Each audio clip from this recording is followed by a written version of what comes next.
ñun nag on cosaan ne in yaam pexe njege et voilà fogole na mbuda in meke na Diouroup TV in wena simnam no kiino kiin no gonum fo simangolum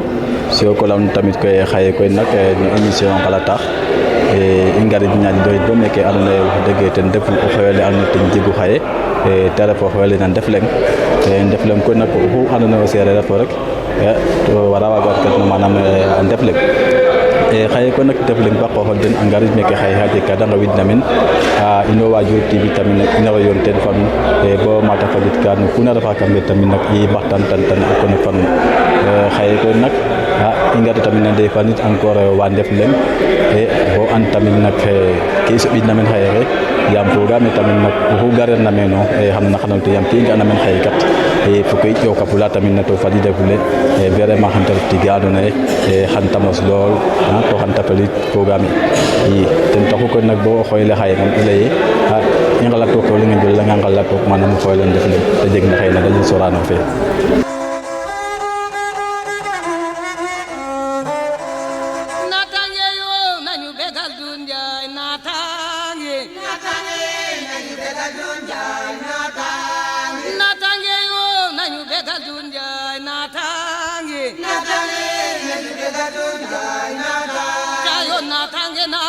Sénégal natange Sénégal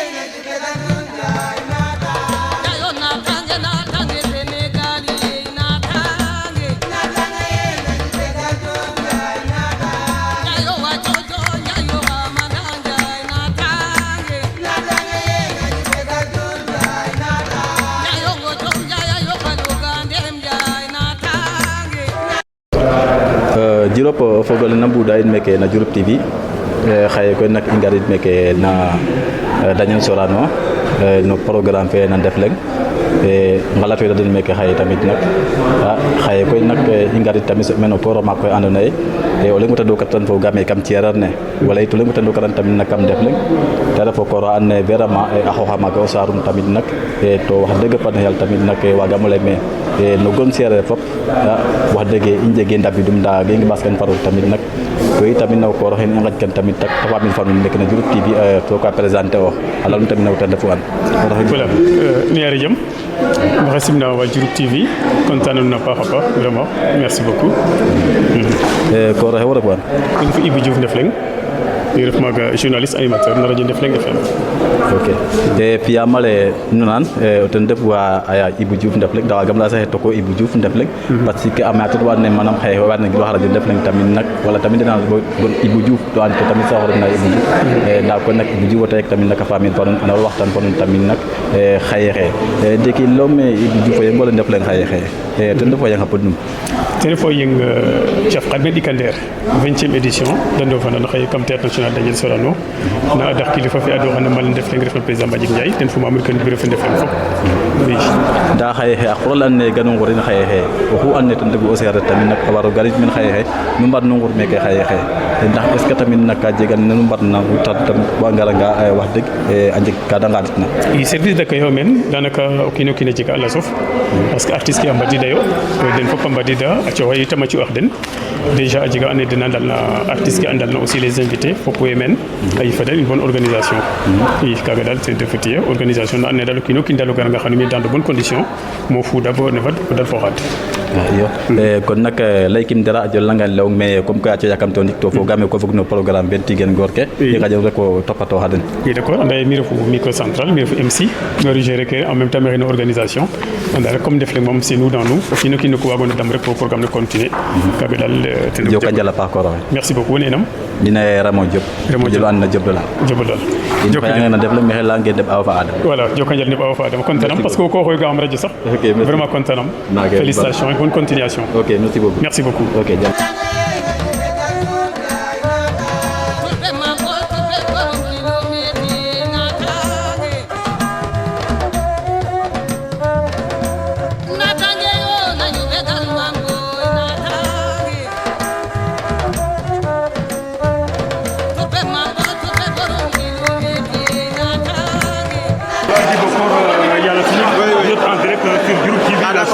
et de développement. C'est Alain Diouf. C'est un grand plaisir. aujourd'hui que vous êtes à laquelle sur qui nous devons nous appuyer pour pouvoir vraiment pérenniser l'héritage sérère. Mais un mot à Sérère Dibokor Xé waxoy na yengole andone terfo o yengole Ndefleng au président le ke andone terfo yengole o yon fo président Mbagnick Ndiaye le grand Salmokor Dibokor o ref yalla sinik Xé o yeg yegol mu jego Xé no yengole nete on Xé dayo mak rek def Pamokoro mako xane andone jam rek fo sutura fo tedanga nga dana yam il s'est beaucoup donné pour refaire na ciodan ciota fopum jusqu'à vraiment xaye dama do fexeya rek ka andone waga xenan Sérère fop waga xenan kon andame in wecunga nun kam fe andame o yengole xana rof xana baxaj no refna madame la directrice générale du théâtre national Daniel Sorano xadi jego ñoxut no refna itam monsieur Mbagnick Ndiaye président de l'ONG Ndefleng xadi jego mot de bienvenue no xono Moustapha Diouf président association Andok i jegadum xadi jeg itam na ken no xe ande ten mo fonu Abadara Ndiaye maire fe na Thiari Njelgi a xoyel xadi Thiam Seck xadi jeg itam o ñuxur no xe refna a monsieur Djibkor Faye responsable politique PS de Fatick au mot de bienvenue de madame Khady Diène Gaye ministre de la jeunesse, des sports, de la culture, représentant le haut parrainage de monsieur le premier ministre Ousmane Sonko. Alors, on a été aussi de remise de récompense avec décoration quand on est bien belle. Ici, là, il y a la culture de l'Eflenga, madame Gakan Ging, madame Diouf. Alors, on a aussi des artistes Walid, Maïmouna Diaye Nalaïka, voilà, très bien, qu'on a refait, Maïmouna Diaye. Alors, on a aussi la prestation des artistes, comme le groupe Abou de Djirda. On a une prestation de Ndeye Faye au Diakhao. On a une prestation de Mia Diakher Niakhar au Khayamofa. Présentation de Rornaïtama Djamsi Junior Palmarin. Prestation Mia Kaba Ficelle. Faux prestation Mor Antestadi de Thiès. Dijebo. Salam alaikum Sorano. Salam alaikum Sorano. Alors, nous allons à l'occasion de la 20e édition de la soirée culturelle de l'Union des associations Sérère Ndefleng. Alors,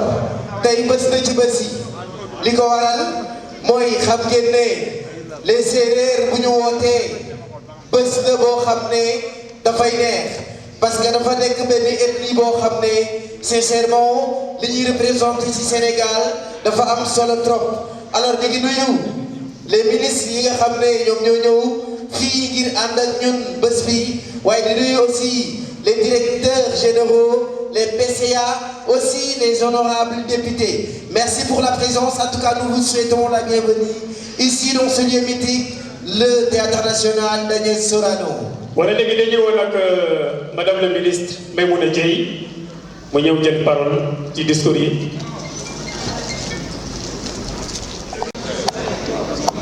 waxtu bi toll woon fii dañuy oo madame la directrice du théâtre Daniel Sorano ñëw s'il vous plaît, madame la directrice. Oh madame la ministre Maïmouna Diaye, madame la ministre Khady Diène, monsieur le ministre Olivier Boucan, monsieur le secrétaire d'État Bakary Sarr, monsieur le secrétaire d'État Chérif, le doyen Ablaye Seck, les parrains Dibokor,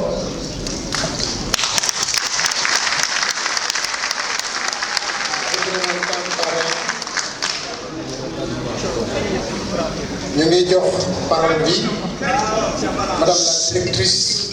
du théâtre Daniel Sorano au temple de la culture, du donner et du recevoir, qui a été conçu et réalisé par un Sérère de Joal comme madame la ministre Khady Diène Gaye. Madame Khady Diène Gaye, ministre de la jeunesse, des sports et de la culture. Monsieur Olivier Boucal, ministre de la fonction publique et de la réforme au service public. Monsieur Alioune Dione, ministre de la microfinance, de l'économie sociale et solidaire. Madame Maymouna Dièye, ministre de la famille et des solidarités. Monsieur Bakary Sarr, secrétaire d'État à la culture, aux industries créatives et au patrimoine historique. Monsieur Amadou Chérif Diouf, secrétaire d'État au Sénégalais de l'extérieur. Monsieur Mbagnick Ndiaye, président de l'association Ndefleng. Monsieur Abdou Simbani Diatta, le directeur général de la culture. Monsieur Ousmane Barodjon, ancien directeur général du Théâtre national Daniel Sorano. Messieurs les parrains, Badara Ndiaye, Dibokor Faye,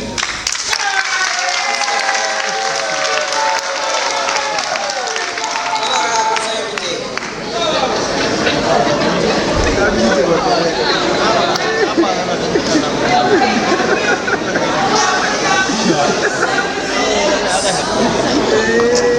Je suis dans une profonde émotion de vous accueillir chez vous, ici au Théâtre national Daniel Sorano. Permettez-moi de souhaiter tout d'abord une bonne soirée à l'association Ndefleng, à la grande communauté sérère, peuple patriote, peuple du travail acharné, j'allais dire de dignité à l'image des ancêtres. Bienvenue chez vous, à Sorano, temple de créativité et de convivialité où les diversités fusionnent pour donner naissance à une foi vers un destin collectif appartenant à une seule nation, le Sénégal. Le Sénégal, de son excellence Bassirou Diomaye Diakhar Faye, le président de la République du Sénégal, et du patriote panafricain, le président Ousmane Sonko.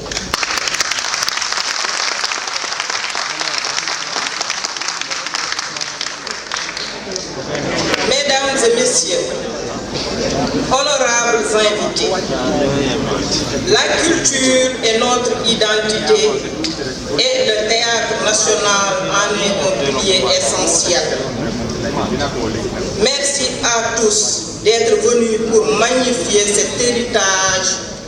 porté pendant des décennies par la communauté Ndefleng grâce au leadership du charismatique président Monsieur Mbagnick Ndiaye, à qui je voudrais rendre un vibrant hommage. En ce jour de célébration des cultures de nos terroirs, je tiens à remercier chaleureusement Madame la ministre de la Jeunesse, des Sports et de la Culture, Khady Diène Gaye, et particulièrement les artistes qui vont contribuer à faire de cette soirée une force de rassemblement et d'inspiration. Je vous souhaite bonne soirée, que la fête soit belle, vive la culture sérère, vive le Sénégal. Mbagnick Ndiaye, c'est lui le président de l'ONG Ndefleng.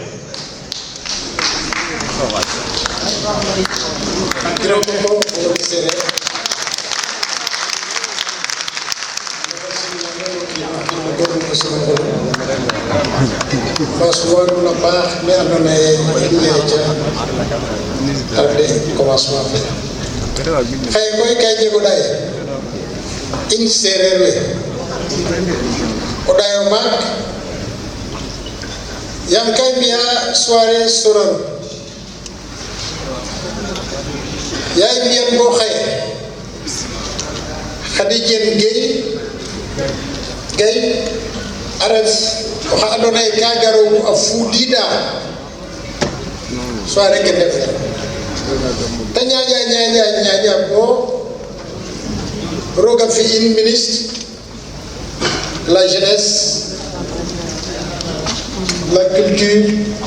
et les sports. Il n'est qu'une yengole. Il faut parrain Lakas, Bakary Sarr, Arabo bi Séeréer ak Gen Simal, Arab ministre, secrétaire d'État à la culture. Il n'est qu'une Lakas. Taref Badara Ndiaye maire de Thiaré Ndialgui il ne tin lakas taref timole na le kurcala na le jeganu fo andone on dane so ane Djibo Kor Faye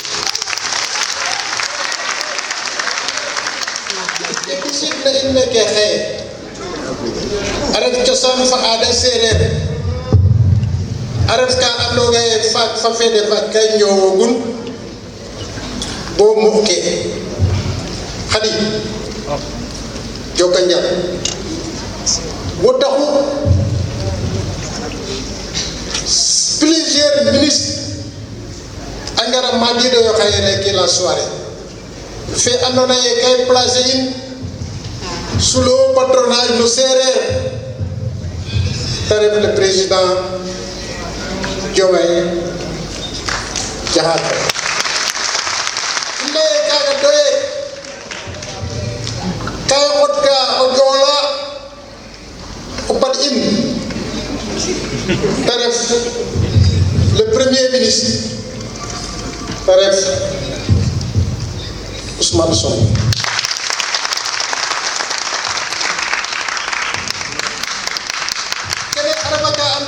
ñaano yengo séeréer be Gambian parce que séeréer be deful xëy na kenn Sénégal bu lay nga séeréer lay Joola lay nga séeréer lay Tukulóor ndaw lay nga séeréer xanu lay lebuwe yaa nga bopp madame le ministre séeréer a jega ka andoona ye a symboliser an dans cette partie de l'Afrique de l'Ouest qu'est le Sénégal. C'est l'élément fédérateur, l'élément de cohésion sociale. Qui est à solo, mi fait étant plusieurs fois dans le maquis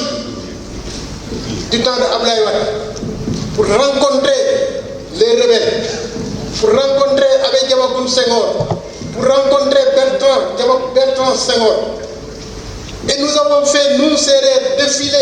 les rebelles à Fatick durant la fête de l'indépendance. Donc les Sérères est de cœur et il peut jouer un rôle central, un rôle fédérateur. Je crois que nous sommes traversés par des difficultés, mais les Sérères peuvent y contribuer. Et Mme Diogagna, qui était Fiona, visite ministre de l'État. Moi, la vie de Mme Dinou, den jégalu ci xaw a tardé bi ñu xaw a tardé bëgg wax simplement ne rek lii madame représentant du gouvernement 20e édition kii nekk sa wet seetaan na ko en tant qu'étudiante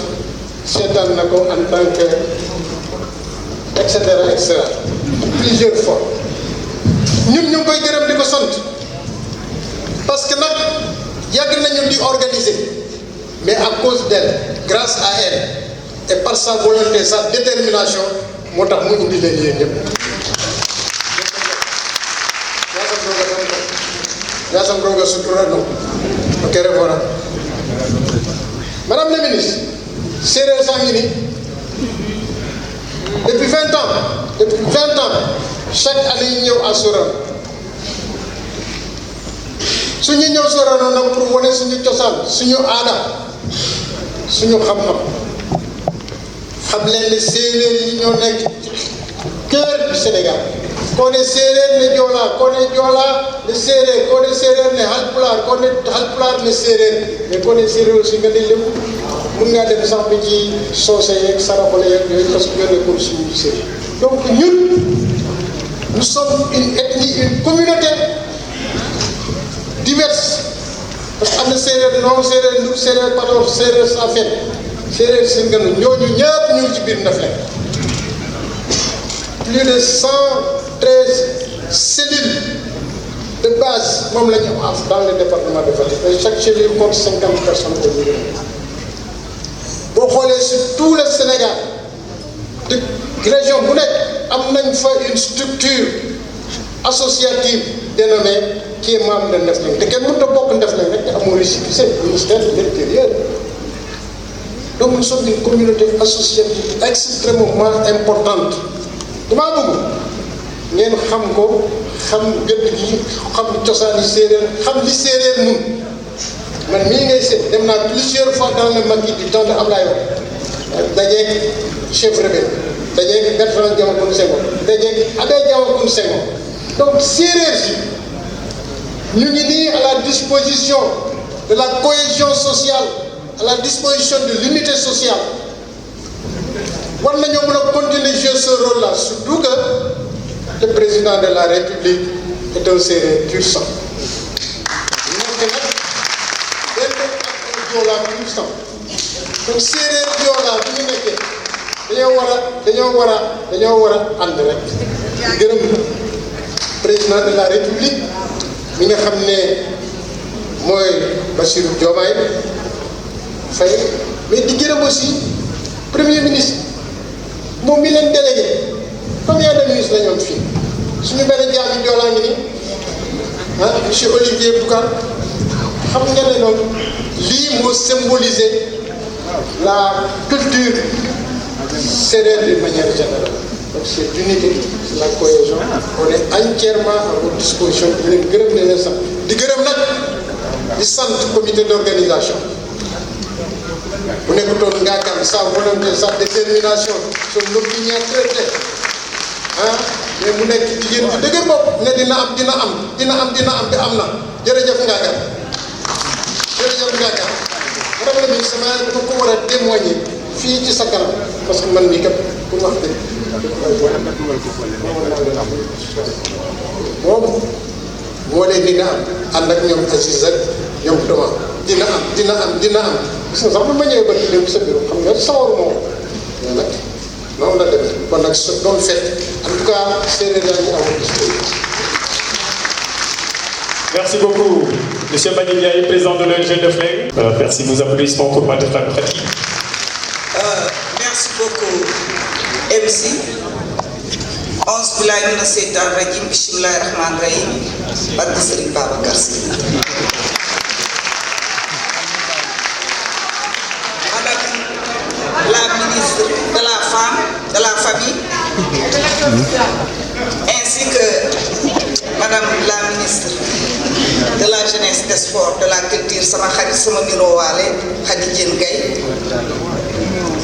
mais aussi tamit ma nuyu sama frère de longue date monsieur le ministre de la fonction publique monsieur Olivier Bougar di xarit di doomi ndey ci parrain bi nuyu aussi le ministre secrétaire d'État bi nga xam ne maag mooma bokk région bokk département muy monsieur Bakary Sarr barki démb yaa ngi woon ci xoy bi ñëw ma woon ca Fatick mais nuyu aussi sama beneen frère ñu bokk région bi département bi muy Chérif Diouf monsieur le ministre ma lay nuyu di nuyu le président de l'ONG Ndefleng suma nijaay suma xarit Ndiaye bu la sama nijaay Mbacké Ndiaye Linguère la Mbacké Souri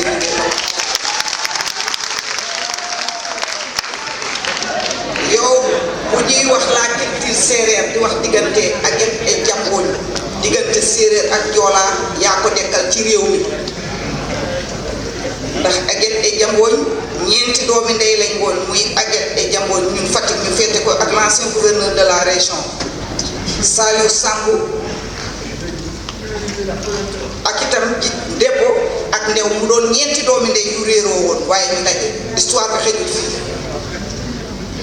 di nuyu it suma nijaay l'ancien président du conseil départemental Ablaye Sène un homme multidimensionnel nit ku baax ku généreux di nuyu mon frère di koor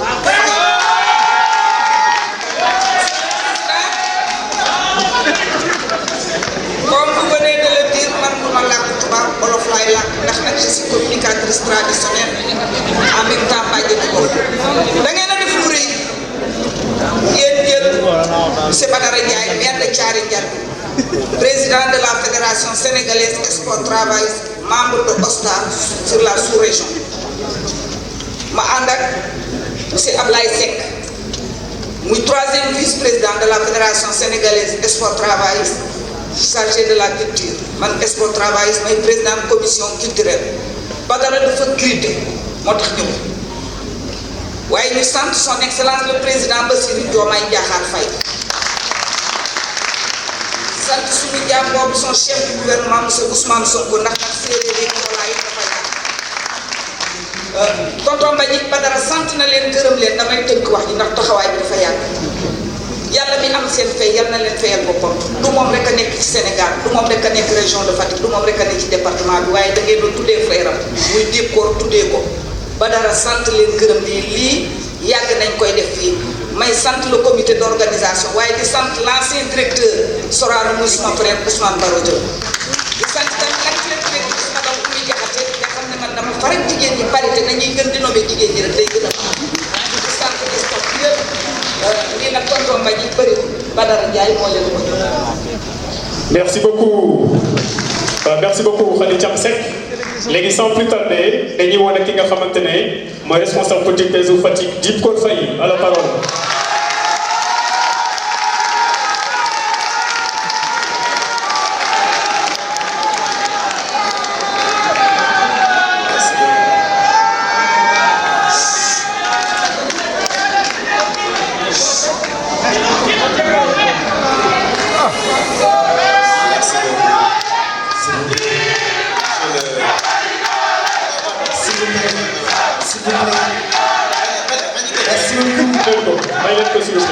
Merci beaucoup. Merci. Madame, Monsieur les ministres ici présents, Monsieur le Président de l'association d'organisation d'EFLEM, je voudrais, dans ces circonstances, saluer l'ensemble des ministres ici présents. J'en connais chacune ou chacun par la télévision et je voudrais les féliciter et les encourager pour le travail de titan voulu et engagé. Et leur présence à cette manifestation montre à suffisance leur volonté d'accompagner et d'écouter la communauté sérère.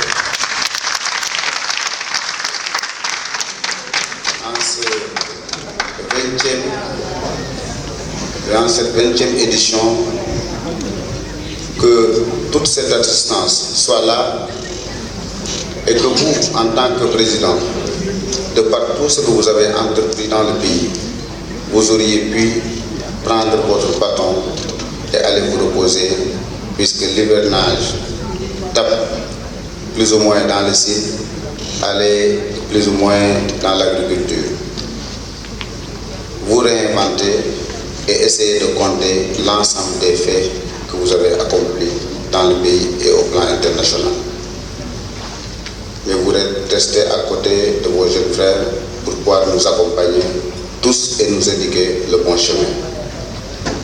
Vous êtes véritablement un symbole, une image que nous devons défendre.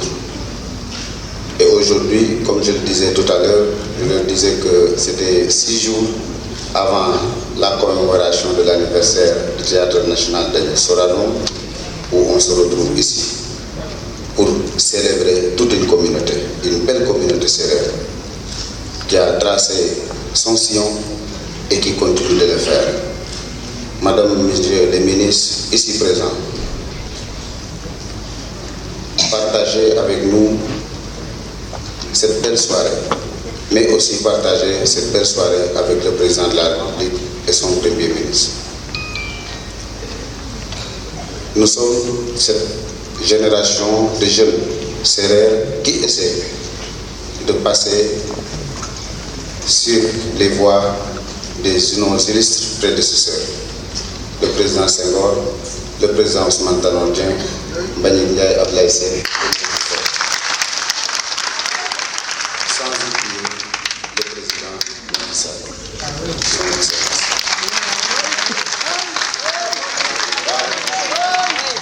Les directeurs qui ont eu à travailler avec le président Mbagnick en sa qualité de ministre de la Culture, qui sont ici présents, mes amis, les Biram et les Ousmane. Je voudrais aussi les encourager à continuer le combat. Un combat de la cause de la défense de la culture sérère. Cette belle culture qui est comptée ici à travers ce que Tata Khadi a dit, à travers ce que la ministre dira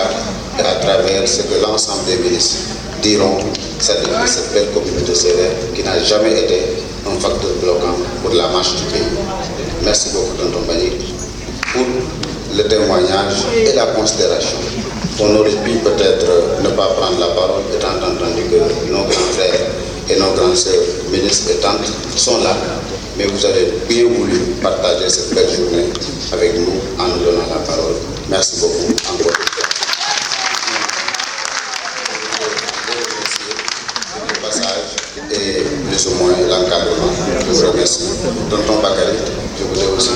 vous saluer personnellement, puisque nous avons des relations assez fortes liées par des relations parentales. Et je voudrais à cet effet-là vous saluer personnellement. Je vous remercie. Merci beaucoup, ici Nicole Faye. Et nous allons donner la parole à une grande dame, Madame Khady Diène Gaye, qui va parler au nom du haut parrain de cette 20e édition, qui est M. Ousmane Sonko, le visionnaire, le bâtisseur, le patriote.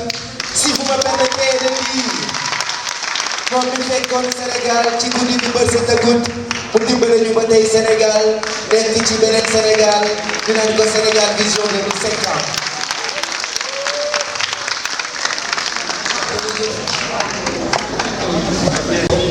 mais dañoo ko def rek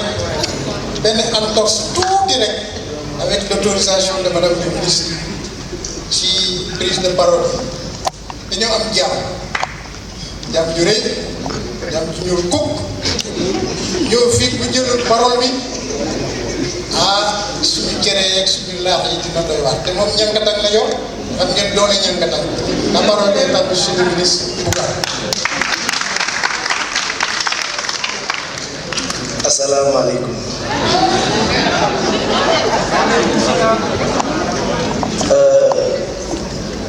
kon discours bi sax mënoon a ñàkk parce que bu xool sax nu ma sol ko rek da ngay xam ne kii ñëwul pour ay discours ba ñëw pour fecc donc tey moom je suis venu découvrir la culture sérère puisque benn roi la ñu am au milieu des esclaves. On ne peut pas avoir plusieurs rois avec un seul esclave, c'est pas possible. Donc jàpp naa ne man maay buur bi te day samay jàpp. Merci, je ne sais pas non. Je voudrais d'abord remercier Madame la ministre de nous avoir associés à ces grands moments de culture. Le projet accorde une grande part à des thématiques fortes que constitue la souveraineté. Oui, nous voulons une souveraineté monétaire, une souveraineté économique, une souveraineté énergétique, mais nous voulons aussi une souveraineté culturelle. Nous n'avons que nos cultures. Nous n'avons pas besoin de tout acheter et même acheter notre culture. La culture ne se vend pas. Il faut la vivre et comprendre une chose. Moi, je reste convaincu que quel que soit ce que nous allons devenir, ce que nous voulons devenir, si nous oublions notre culture, alors nous perdons notre âme. Alors, je dis, il faut continuer dans cette lancée, faire comprendre à tout le monde qu'il faut vendre notre culture, car au range du donner et du recevoir, effectivement, nous avons beaucoup de choses à apprendre des dollars, des mangas et autres, mais vous avez aussi des choses à nous vendre et nous en savons. Et nous continuons à apprendre. Et moi, je suis venu apprendre également pour prendre quelque chose de vous, ajouter dans ce que je suis pour devenir le vrai Sénégalais. Merci à tous. Merci beaucoup. Et nous allons donner la parole à Madame Khady Diène Gaye, ministre de la Jeunesse, des Sports et de la Culture. Je vous demande encore un applaudissement, s'il vous plaît. Merci beaucoup, Didier Beau. Comme d'habitude, à chaque fois, il me fait un grand honneur quand même. Pourtant, je dois prendre la parole quelque part. En principe, moi, je ne vais pas prendre la parole parce que c'est Madame le ministre, notre ancienne, notre grande sœur, en charge de la famille et des soldats. Assister à cette belle soirée au nom de son Excellence le Président de la République, Bassirou Diomaye Diakhar Faye, et au nom aussi de Monsieur le chef du gouvernement, Monsieur Ousmane Sonko. Monsieur le ministre Mbagnick Ndiaye, recevez toutes mes salutations et tous mes hommages aussi à vous et à l'ensemble des membres du comité d'organisation, mais aussi à l'ensemble des membres aussi de l'association, de l'ONG Ndefleng. Et je signale ici que moi aussi je suis membre de l'association Ndefleng, puisque ma j'ai à plusieurs reprises quand même venu ici dans ce temple multiculturel pour venir célébrer cette très belle fête, ce grand rendez-vous. Mais aujourd'hui, c'est la première fois que je viens ici avec une casquette d'une autorité publique. Et rassurez-vous, Monsieur le ministre, que c'est un grand honneur et un réel plaisir aussi de venir communier ici avec vous. Monsieur le ministre, vous avez certainement suivi cela. Dès qu'il y a eu un changement, au soir du 24 mars dernier, 2024, les plus hautes autorités de cette République accordent une importance capitale à la préservation de notre mémoire collective, à la restauration de notre patrimoine culturel, immatériel et matériel, à sa conservation, à sa perpétuation aussi à l'endroit des générations actuelles et des générations futures. Et c'est dans ce siège que les actions de Ndefleng s'inscrivent. Et nous, en tant qu'autorité investie d'une mission de service public culturel et sportif, nous, on ne peut pas et nous avons l'obligation aussi de vous accompagner et de ne ménager aucun effort pour que de telles initiatives puissent quand même subsister et être pérennisées au fil des années. Et c'est une occasion pour nous de vous féliciter et de féliciter aussi l'ensemble des membres du mouvement Ndefleng, parce que nous constatons que souvent certaines initiatives qui naissent, parce que cela a 20 ans quand même, que vous parvenez vraiment à tenir le flambeau malgré des difficultés et malgré quand même les obstacles et les contraintes. Et pour cela, recevez quand même nos très sincères félicitations et nous sommes à vos côtés pour vous accompagner à la pérennisation de ces activités. Et aujourd'hui, je me sens doublement satisfaite en ce sens que moi je suis un pur produit de cette culture sérère, étant né d'un père halpulaar, pur et dur, mais aussi étant né aussi d'une mère sérère, parce que chez les sérères, c'est la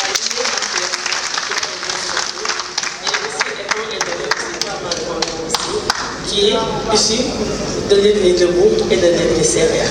Et moi, j'ai cette obligation de venir à vos côtés et de contribuer aussi aux valeurs culturelles sérères. Aussi, moi, je pense que, Monsieur le ministre, cette tribune aussi nous offre l'opportunité de ressusciter le festival mythique des origines sérères et de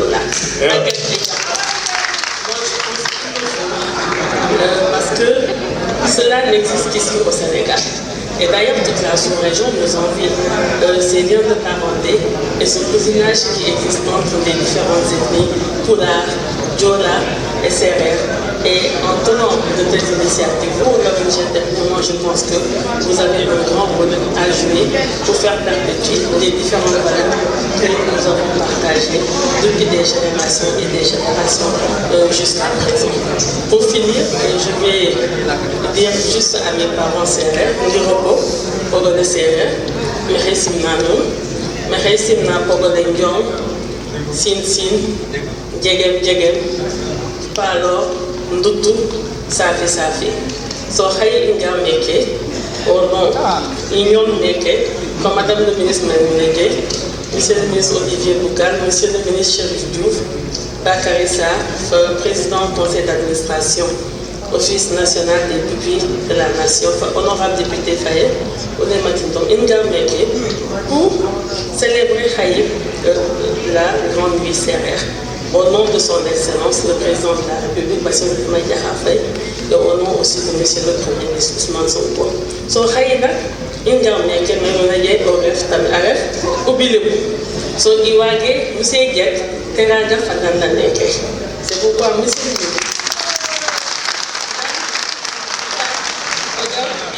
le bureau Fayemi, il a yonné, ne nous en faites pas. Inch'Allah. Je vais mobiliser plusieurs membres du gouvernement pour venir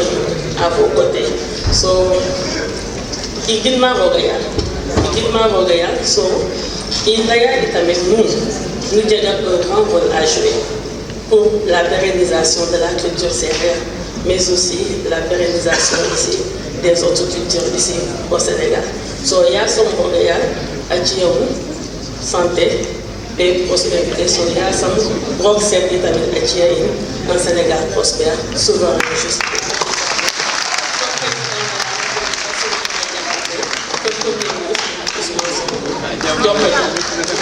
Merci.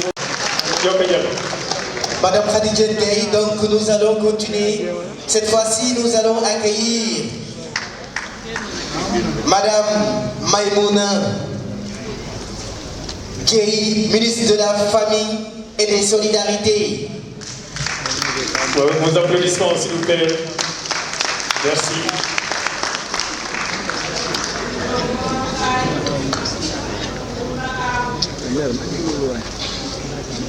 On ne peut pas parler de jeunesse, sport et culture sans parler de la famille. Les cadeaux d'abord. Et les solidarités.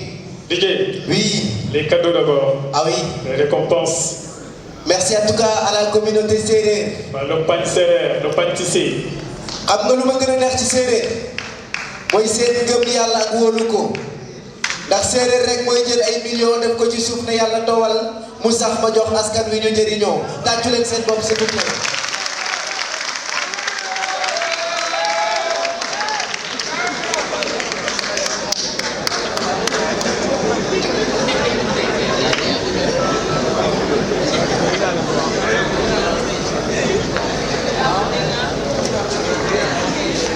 Voilà, avec le pain tissé, donné par le président, l'homme qui a toujours servi ce beau pays Sénégal. Ouais. Et il continuera, Inch'Allah, de servir ce beau pays. Ouais. Dans la vision Sénégal 2050.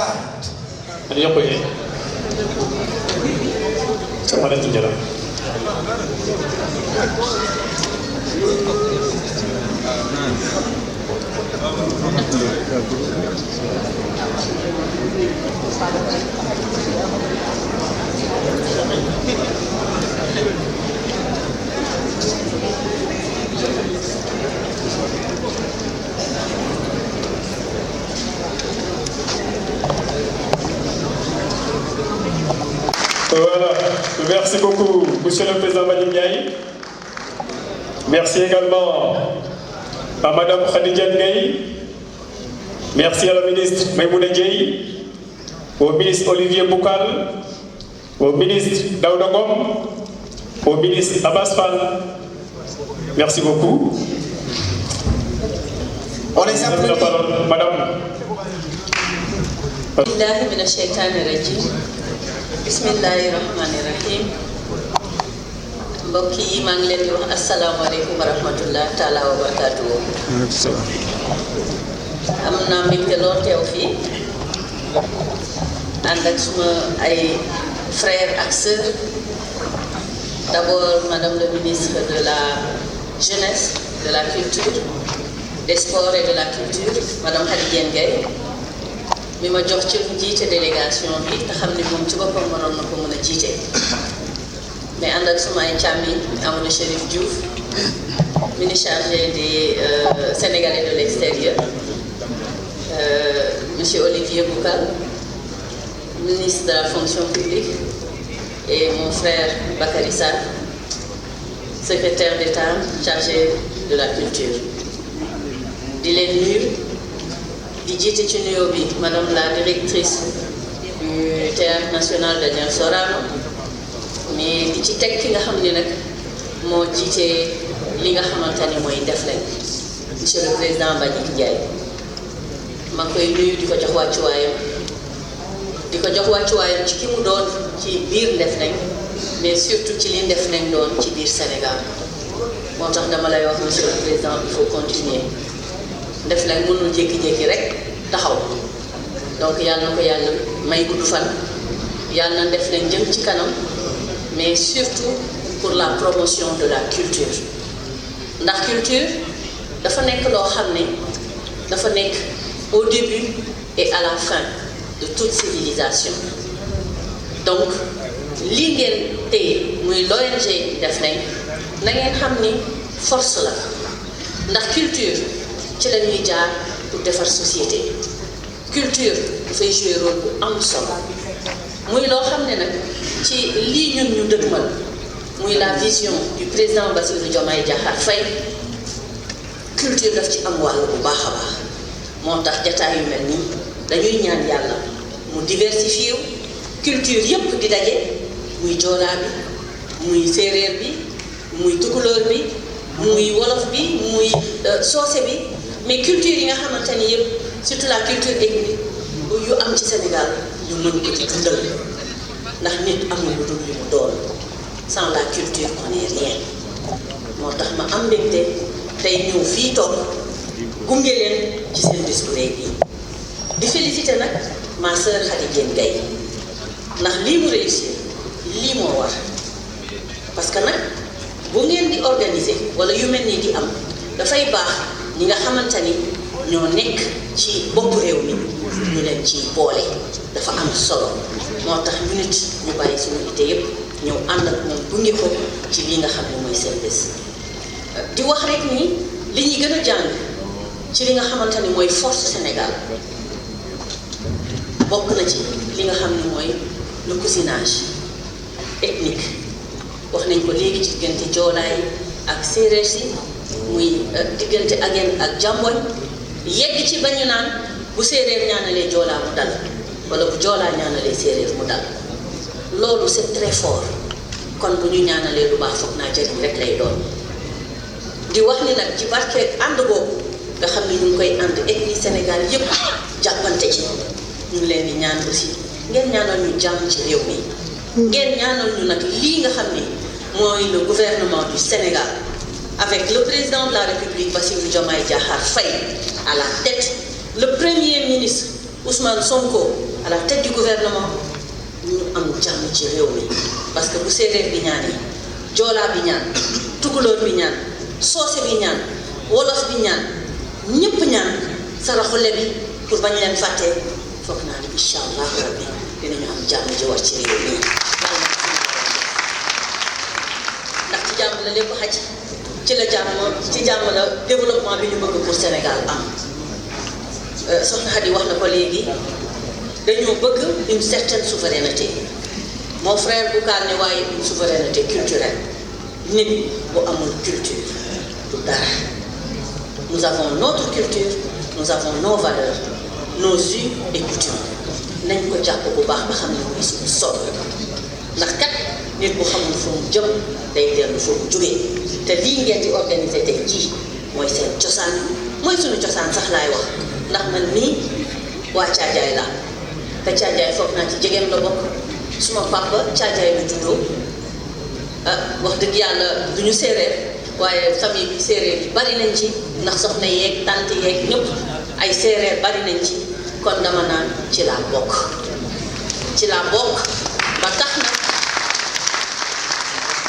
ba tax na dama naan alhamdulilah Ndefleng mi ngi jàpp ci yoonam lu ñu mën ñu di dañ ci taxaw pour jàppale leen incha allahu rabbi dinaa ci ànd ak soxna Khady danaa ko ci dooleel lépp loo xam ne war nañ koo def au nom de la famille mais au nom de la solidarité danañ ko ci taxaw parce que nag famille yi lii la bu jàmm amee famille bi day naat tey famille rek moo fi teew et cette famille là c'est la famille sénégalaise ñuy ñaan yàlla mu yokk Ndefleng mu jëm ci kanam donc à d'autres éditions bu ma fàttee kenn na xam ni njuumte la ndax xel ni voilà dafay fattu mais bàyyiwuma kenn dans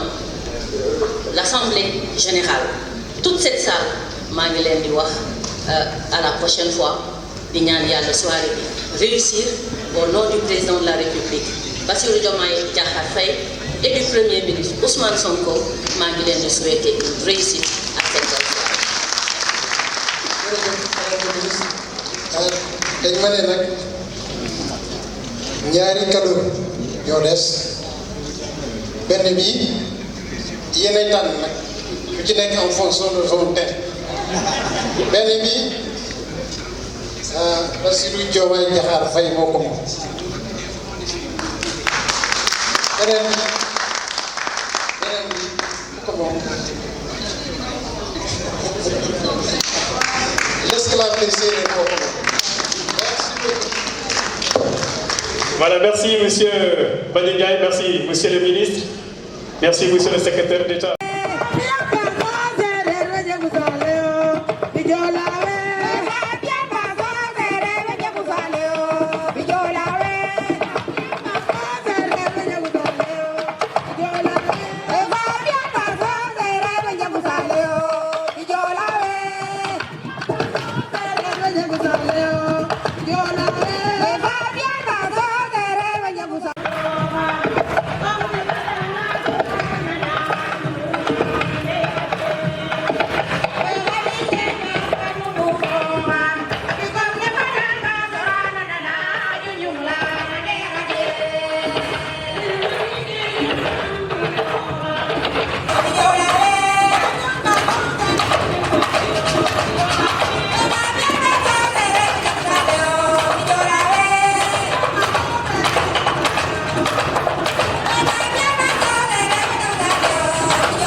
une grande voix,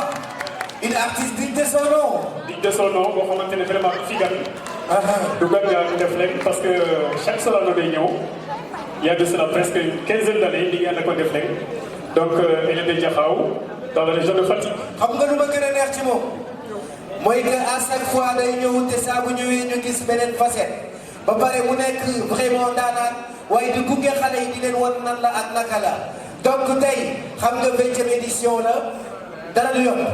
surtout séeréer bu woote.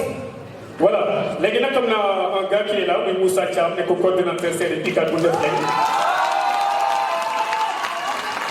Voilà de sa présence invité nag ki nga xamante ne mooy Seydou nekk mouvement Fulbe ak Cheikh Tidiane Diouf nekk coordonnateur bi nga xam ne mooy Tétiendo ñoom nag ñu ngi leen di nuyu baax a baax waaye def nekk université Cheikh Anta Diop de Dakar nee na nag ñu ngi waajal aussi cette journée culturelle c'est du 28 juillet au 3 août ñu leen di nuyu bu baax a baax vraiment merci de votre présence. Voilà donc sans plus tarder dañuy ànd ak Ndeye Faye la grande cantatrice alors elle va chanter aujourd'hui. di dem vraiment ñi nga xam te ñu na fi teew un grand merci.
Come on.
Tachez-le que s'il vous plaît.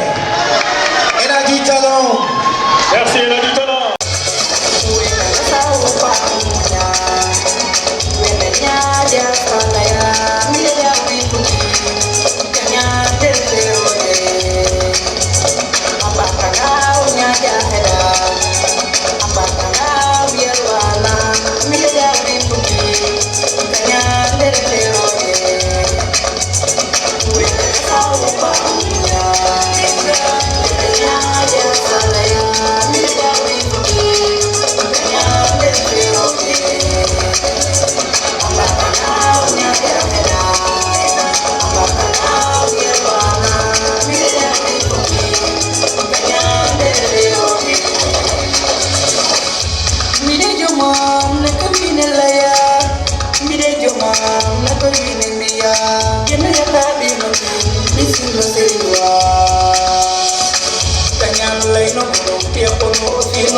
Njokonjal au fogole serer Nambouda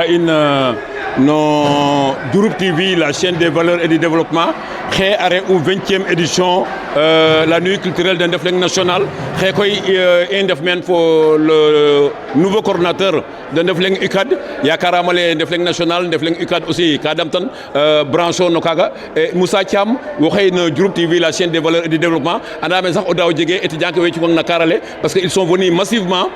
répondre à l'appel de Ndefleng national ndiki xé xay eto yegg. Waaw bon commencer avec une simna pour la Diouroup TV, la scène des valeurs. On est partenaire Ndefleng Ikadare a fogna den a ñowa cerer ne Ndefleng Ikada ñowa ingar umeke xay nak na Sorano na 20e édition nuit culturelle fay andona Ndefleng national ONG Ndefleng ten organiser un i njegu dayu mak ten a paax ngar ndamtida den ndax kilifa in ndeten to i mbog même objectif ke cerer ne i ñowna fu u bugule i mbuguna fu culture ke in revisiter a dena ñowna kon a njegangam activité a invité a in ka i ngar ka en masse ndam ten ngemanin bo te faax quoi contentement mak dal i njegu ten ken taxu Ndefleng fop a mbi'id mobilisation fe a ngara ndamtida Ndefleng national 20e édition fait Moussa Thiam 20e édition fait mais andaye Ndefleng xé ka fié ko préparer une en conséquence parce que yakaramale im djumangé c'est votre première sortie Moussa. Oui, Wagamule c'est notre première sortie. Comme université kay imbugu sogu soto amaga depuis ya andona ye falem pour le 3e coordonnateur ICAD il commencé takam université activité fa andona investissement imenare setal engolan me ingenna andona ka étudiant ñowa maga in barunu mbago ngennan activité naga un esprit sain dans un corps sain un esprit sain comme ne lay tanona avec notre commission environnementale mbi in dans l'université fop tere activité na anoda ya salié deuxième activité in aref amical ne andona yeten re département Fatick a invité au 30 ans keten te fete egina Ndefleng aussi arrête njukal kaden adamta den beswaga bo te réussir troisième sortie in koy arrêt hors de l'université Ndefleng fam mak ONG feke a invité a in journée de no andona yeten dembia meke Sorano arrêt 20e édition nuit culturelle feden ingarid men tewan fop xaserer ke ndena université bon andamale ne tige fodna fop xejande xecce xe na kalerale andame gad ikan nda kam xej kanun fo xe andone rek ter fu Diop Dollar te jeg ka andone xañu xata ka andone xana lamtin le secrétaire général El Hadj Diouf El Hadj im xajonga fo xe andone ter fu Diop Dollar rek te jeg ka andone xana lamtongo ten ne Diouroup TV voilà koroma ko simna manum papo kino kino gun musima golum to xadan tamit nak ya sam jam ten yalla ko tek na xij lamun ba jeg tamit nak kam na bin ban do pa tarin lem lan nak to xalan ne wax de xey ko jodo woten tamit nak tategal to ko tar tigan xeja première fois wal tamit nak deuxième fois ndiki xey fa o def nam passé na tu manam ge ta to xalen to xalen santa arog rek parce que win wi yakara njegu andami imbagan bo serer fop mbokato andeside e Moussa ref ka isanta karog to talal fop xabay pour de ndam ten yami andaye ino dong imbagiran ino fuden na yon ka pour mbiyandorin ngeda rogu yal aussi yakar ke de njegna na in yasam batas ku de yakar na ten ko aussi ino ngeda rog mbi ka jol na kaga ñowan cerer ne cohésion sociale fait ndamit xabi serer ñowan serer sigila serer bo mu serer lay tena vraiment a kontaan wine fop a njeg teenu ɗaayo la talala fop xaɓay koy xu refna ɓiyu seereer o gar damte ndiki way xeɗa seereer fop o kiido kiin a gara dam tong yasam tamit a mbi'in tamit to ta yelat encore toko mais xaye o jeganga manam xaye ka o ñaaxa seereer we andoona yee ga ngara encore kam Sorano fe wala tamit wana mbaja ngari xaye xaro ñaax ka den ka andoona yee manam tena moƴ ke a lef toko de ngara ndam teen a paax parce que a layele un pays ne peut pas se développer sans sa culture o ga'anga ke xewna meke xay vraiment oxu garna meen uɗayuma ko jegka to meke sorano fo pare sereer a ngara meen ƴoola ngara meen fu lakas kon fop a mbaru ngara meen a lalta cosaan ne ten i ndamir a paax mbugir culture a waru re un levier de développement re sax ware re a refa na ref a re aussi ka andoona ka fi'a sur cohésion sociale culture o ɗeetanga ke seereer saafen ke mbina meeke ƴoola ngara mbi culture den o ande a jega me andoona i nqet donc kene waru ga'ir kon wiin we fada ngar tere artiste tere wiin wa andoona na ñowa seereer a ngara soutenir culture seereer i ndiki comme tige gay nga jox ko la tale to rek encore ma jëm to tamit way nañu ko ci yaay tamit bo ci yaano en tamit ngoy tan gal waxtan ten doy e in ngid man tan pa jef gidma nu na pa gidma tamit na ko yon tan tamit gidma den parce que sans den wagim dara d'état mobilisation re ndemina tere ndef leng ikat ko kéré le SG are El Hadjou ko kéré le trésorier ndem fallu ko kéré Moussa agen Niakhar are acteur majeur ten depuis création faten mais gini bunan def leng fop fu nete fodena xoya den aussi événement fe andona ino mbajan tereli 28 jusqu'au 3 inshallah pelanga are événement fa andona ndef leng bogun fu fulbe fu kekendo donc a xeyta kende na université fop de nambiya une semaine culturelle quoi. Monsieur le directeur Amosa jo kajala pa fogole to ngadam tam nak jam ya sam jam tam nak ala tok ba jam way e njega ko tan ma pa ok merci beaucoup xaye koy nako fogole be mbudo min xaye na Diouroup TV xaye koy ngaru nek xaye na Daniel Sorano yoni paden tamin nak no xew paden xade gina xaye xe i ngaru men tamin nak bog tin encore nak fan mbasen utamin nak lalum tamin nak kuna xewa mek xaye xe rek bo tabit wax tat encore nak ka no fogole sereer e im lan ne koy xaye mom nekati gede mo rek to wax deug fa yalla la man me hubutu na xaye mom xawna xanal ten to ko wete ngal xalu dawin yam vraiment e axta dat bo tige mom vraiment e apage fa jam me helan tamit yasam tamit image dine ke ban to bale nga xalato ken yasam tamit nako hubut na ran tamit ban encore nako madin yam fiame vraiment tige mom e axta dat e ten to la me rek xaye gadi ngal nek xaye na Diouroup TV rek e ngaris me xaye tamit on ko na Daniel Sorano basen tamit bo yon kon tamit nak baxtan kon tamit no beskan te jegu xaye aru tamit nak bespe def leng e dango nek sere fop ok merci beaucoup